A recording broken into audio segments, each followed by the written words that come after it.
तो इतने साल कार्य करने के बाद क्या अपना पूरा जीवन समर्पण करने के बाद क्या हम एक अपने रोजगार की बात नहीं कर सकते? क्या हम अपने रोटी की बात नहीं कर सकते? क्या हम अच्छी शिक्षा अपने बच्चों के पाने के लिए अधिकार की मांग नहीं कर सकते? क्या सरकार से हम ये मांग नहीं कर सकते कि हमें परमानेंट रोल कर दिया जाए? क्या हम ये मांग नहीं कर सकते एक छोटा सा एक एक्ट हटा के हमें क्या राज्य कर्मचारी का दर्जा नहीं दे सकते? हमने अपना पूरा जीवन समर्पण कर दिया 15 साल के लिए और अब तक हम एक स्थायी नौकरी नहीं पा सकते।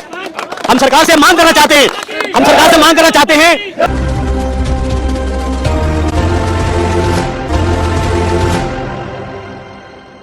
नमस्कार साथियों, दिल्ली के जंतर मंतर मैदान में महाराष्ट्र और दिल्ली के होमगार्ड जवानों द्वारा अनिश्चितकालीन धरना शुरू हो चुका है। साथियों, 2 दिन हो चुके हैं, आज दूसरा दिन है। अपने एक्ट में संशोधन और होमगार्ड नियमितीकरण आदि मुद्दों को लेकर जो है वो होमगार्ड जवानों ने अपना प्रदर्शन जारी किए हुए हैं। तो चलिए साथियों, जानते हैं पूरी अपडेट को विस्तार से। नमस्कार, मेरा नाम धर्मेंद्र मांझी है और मैं दिल्ली होमगार्ड से हूँ।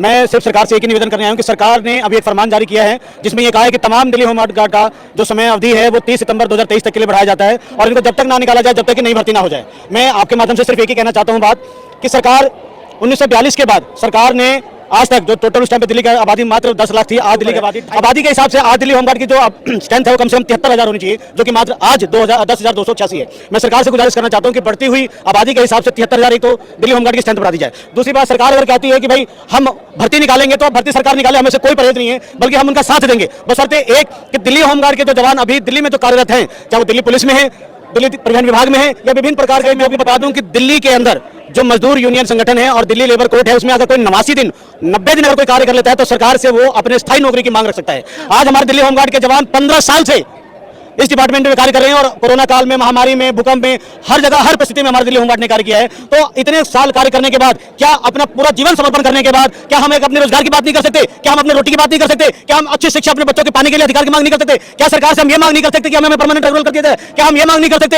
एक छोटा सा एक एक्ट हटा के हमें क्या राज्य कर्मचारी का दर्जा नहीं दे सकते? हमने अपना पूरा जीवन समर्पण कर दिया 15 साल के लिए और अब तक हम एक स्थायी नौकरी नहीं पा सकते। हम सरकार से मांग करना चाहते हैं, हम सरकार से मांग करना चाहते हैं, नई भर्ती निकालिए, हम आपके साथ हैं, नए साथियों के साथ हम अपने अनुभव शेयर करेंगे। सरकार कह रही है कि नई भर्ती करेंगे, नए प्रशिक्षण देंगे और नए लोगों को लेंगे। आखिर हमारी रोटी छीन के, हमारे मुंह के बच्चों का निवाला छीन के और खुद सरकार किसी और को खिला के क्या मानता कार्य कर रही है? मैं सरकार से गुजारिश करना चाहता हूं कि जितने भी होमगार्ड हमारे कार्यरत हैं उनको किसी भी होमगार्ड को ना निकाला जाए। 6 महीने का बोल के 15 साल वो बोल रही है, अब तो 6 महीने हमने कहा बोला? आप नहीं बोल रहे हैं, आप सवाल सुनिए पहले सलीके से। मैं ये कह रही हूँ कि 6 महीने का बोलकर सरकार ने आप लोगों से 15 साल काम करवा लिया।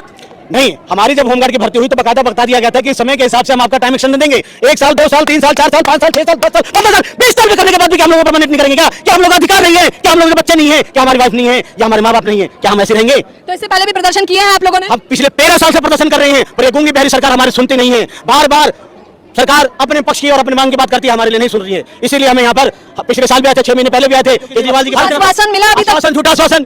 अभी हम लोगों ने निकाले थे 31 मार्च को, फिर 3 सितंबर को, फिर कुछ और, फिर कुछ और जो मीडिया में रहेंगे, नेता नगरी में रहेंगे तो दिखेंगे, उनको कोई ना कोई धारण बाहर निकाल देंगे। इसलिए हमारे जो नेता है, जो हमारे प्रतिनिधि हैं, हमारे साथी खुल के आते नहीं है। करें क्या? जो हमारे होमगार्ड के जवान ड्यूटी के दौरान मर जाते हैं उनको कुछ नहीं देते। तो ये सब मांगे, बहुत सारी मांगे हमने सिर्फ और सारी मांगे छोड़ रखी है। सरकार से सिर्फ एक मांग मांगते हैं, मिशन 60 साल। 60 साल की उम्र तक हमें नौकरी दिया जाए, बाकी हम कुछ नहीं चाहते। मानदेय वगैरह आपको ठीक लग रहा है? आप लोग मानदेय देखिए सरकार की तरफ से सब कुछ अभी ठीक है, समय के हिसाब से बढ़ता है, पर वो फायदा क्या? आज तो भरपेट थाली और कल के खाली खाली। आज तो सब कुछ बढ़िया दे रहे हैं आप। सरकार, हमारा कोई भी जवान ये नहीं कहता कि हमारी सैलरी खराब है, सब ठीक है। हम तो कहते हैं इसी सैलरी पे हमें पक्का कर दो, पक्का कर दो।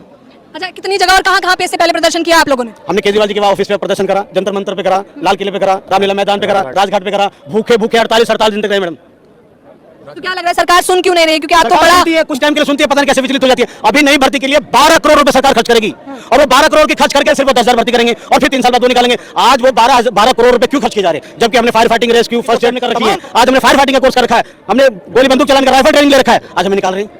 इतना करने के बाद आप खुद एक कार्य करते हैं। सारे सवाल पे सरकार क्या कहती है? कुछ नहीं कहती। कुछ नहीं, कान में तेल डाल के सो जाती है, जब इलेक्शन आता है टाइम बढ़ा देती है। सरकार को मतलब सेंट्रल गवर्नमेंट को और स्टेट गवर्नमेंट को दोनों को ही आदेश दे रखे हैं कि इनके लिए संशोधन करा जाए, इस पे सुनवाई करी जाए, लेकिन नहीं सुना। क्योंकि जितनी भी पॉलिटिकल पार्टी है वो सिर्फ अपने वक्त के लिए देखती है कि भाई क्या करना है। अगर वोटिंग हमारे को इतनी, अगर 10,000 की वोटिंग है तो 10,000 में से लगा लो कि कितने मिल जाएंगे? 20,000, 50,000। फिर उसके बाद 1200 नया बंदा कोई आएगा फिर। लेकिन सबसे बड़ी बात होती है कि आज के टाइम पे अगर कोई भी नया बच्चा 18 साल का होते ही सीधे उसको नौकरी चाहिए होती है। अगर नौकरी के लिए वो 3 साल के लिए अगर होमगार्ड में आएगा तो अगले क्या उसका फ्यूचर पता है कि उसको 3 साल बाद निकाला जाएगा कि नहीं निकाला जाएगा? लेकिन नहीं, ये सोचना सिर्फ लड़के बच्चों को आजकल की मानसिक बस इतना डाल दिया जाता है कि 3 साल के लिए होमगार्ड में आएगा और उसको निकाल दिया जाएगा। लेकिन हम इससे पहले भी नोटिस वगैरह आए हैं आप लोगों के पास? नोटिस नहीं मिलता मैम, लेकिन टाइमिंग जो होती है हमारी टाइमिंग हर 3 साल बाद या बढ़ाया जाएगा नहीं बढ़ाएगा, इसके ऊपर सबसे बड़ी कहते हैं कि तलवार लटकी होती है हर 3 साल बाद, हर 6 महीने बाद, हर साल भर में एक तलवार लटकी होती है कि भैया कब हमारा अगला दिन लास्ट हो जाए। लास्ट का कोई गारंटी नहीं है, मतलब कहते हैं कि हम दम हमारा हमेशा घुटता रहता है कि आज नहीं, कल नहीं, परसों नहीं, कभी कब हमारे संस्था ये हमारे को निकाल। सुभाष सर, मैं दिल्ली होमगार्ड से ही हूँ। मैं सरकार से और डिपार्टमेंट से सिर्फ यही बात पूछना चाहता हूँ कि जो नई भर्ती वो कर रही है हमें उससे कोई दिक्कत नहीं है, लेकिन क्या वो नए युवाओं को भर्ती करके और फिर 3 साल बाद उन्हें क्या रोड पर रखने के लिए डिपार्टमेंट में भर्ती कर रहे हैं? जैसे कि हमें पिछले 3 साल आपकी भर्ती हुई होगी तब यही ऑप्शन रखा था। तो मैं डिपार्टमेंट से ये कहना चाहता हूँ, या दिल्ली सरकार से या भारत सरकार से, क्या वो बेरोजगारों की एक नई डिपार्टमेंट खोल के बैठा है कि 3 साल बाद आओ, काम करो और रोड पे उतर जाओ। हम ये कहना चाहते हैं कि हमारे को आपसे कोई दिक्कत नहीं, आप भर्ती करो, स्ट्रेंथ बढ़ाओ। दिल्ली की स्ट्रेंथ बहुत कम है, 10,000 से भी कम है, लेकिन हमें जैसा जिस अवस्था में है उसी अवस्था में रखा जाए और हमें स्थायी करा जाए। हमारी कोई डिमांड नहीं है, लेकिन अगर डिपार्टमेंट इसी उस पर उतारू है कि हमें नई भर्ती करनी है, तो हम डिपार्टमेंट से कहना चाहते हैं कि इस डिपार्टमेंट को खत्म किया जाए और अलीगढ़ का सबसे बड़ा ताला हम ला के देंगे और इसमें जितने भी अधिकारी उन सबको बंद करा जाए, उन सबकी हटवाया जाए। जब ये डिपार्टमेंट अगर बेरोजगारों का धंधा बना रही है और सिर्फ अपनी जेबें भर रही है और होमगार्ड से जिन इनकी संस्था चल रही है, ये डिपार्टमेंट चल रहा है। आप मुझे ये बताइए, जब आप लोगों ने वो फॉर्म फिल करा होगा या इस नौकरी में आए होंगे, तो क्या क्या टर्म एंड कंडीशंस थी? मैडम, टर्म एंड कंडीशन इनके अपने हर साल बदलती रहती हैं। जब कहा था कि भाई 3 साल बाद 3 साल तक का आपका स्ट्रेंथ हम करेंगे और फिर आप चलते रहेंगे, लेकिन कई से जो 99 से करते आ रहे हैं वो लगातार कंटिन्यू करते आ रहे हैं। लेकिन अब हम ये मांग कर रहे हैं कि होमगार्ड को कम से कम स्थायी 60 साल तक तो करा जाए। हर डिपार्टमेंट में 60 साल तक की आयु तक काम करने की वो अधिकार है और एक विस्थापित कार्य करने का वो पैटर्न बना हुआ है, लेकिन एक होमगार्ड एक ऐसी संस्था है जिसमें सिर्फ 3 साल तक के लिए कर सकते हैं। आप यूपी में जाएंगे, वहाँ के होमगार्ड 60 साल की उम्र तक कर सकते हैं, दिल्ली में नहीं कर सकते। जो केंद्र शासित प्रदेश है, चंडीगढ़, पंजाब, हिमाचल और दिल्ली, ये सिर्फ जो चार मेट्रोपॉलिटन शहर हैं, सिर्फ यही का नहीं कर सकते 60 साल की उम्र तक। बाकी तमाम जितने भी होमगार्ड्स हैं वो सभी 60 साल की सेवा कर सकते हैं।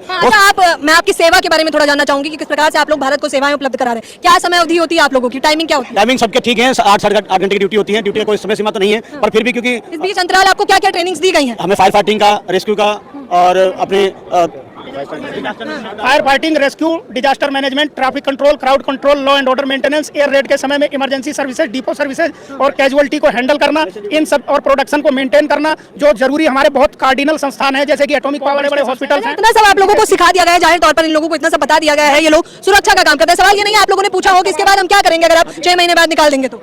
हम तो सरकार से कह रहे हैं कि हमें निकाला क्यों जा रहा है। हम सरकार की इंटरनल तौर पे, आज भारी तौर पे फौज है, पुलिस है, लेकिन इंटरनल तौर पे होमगार्ड जो अपनी सेवाएं दे रहा है, आज इंटरनल तौर पे दिल्ली के अंदर या अदर स्टेट के अंदर होमगार्ड सरकार की आंख नाक कान का काम करता है। हाँ, तो मुख्य तौर पर आप क्या कहना चाहते हैं? आखिरी सवाल। बॉर्डर पर हम लोग जो है, हम सिर्फ इंटरनल सर्विस नहीं दे रहे जितनी हमने बताई है, जितनी अभी मैंने बताई इतनी सर्विस नहीं दे रहे। इसके अलावा नॉर्थ ईस्टर्न फ्रंटियर जो है वो आसाम वगैरह साइड में, वहाँ और बाड़मेर, राजस्थान में 50 डिग्री सेल्सियस से भी अधिक तापमान में हमारे जवान सर्विस दे रहे हैं और उनको परमानेंट जॉब नहीं दी गई है। बिल्कुल फैटालिटी बिल्कुल 100% है वहाँ पर कि बॉर्डर पर दिखते ही मार दिया जाएगा, यानी कोई शर्म करेगा कि ये होमगार्ड। मुख्य तौर पर अब आप क्या चाहते हैं, क्या मांगे आपकी? हमको जो है बेरोजगार न किया जाए, हमारे बच्चों का भविष्य न छीना जाए। हम देश आजाद होने से पहले 42 से पहले भी ये संस्था थी, लेकिन नोटिफाइड नहीं थी। बार बार इसको रिवाइज किया गया और अंग्रेजों के समय का कानून हमारे ऊपर थोपा गया। हमारे माननीय प्रधानमंत्री मोदी जी ने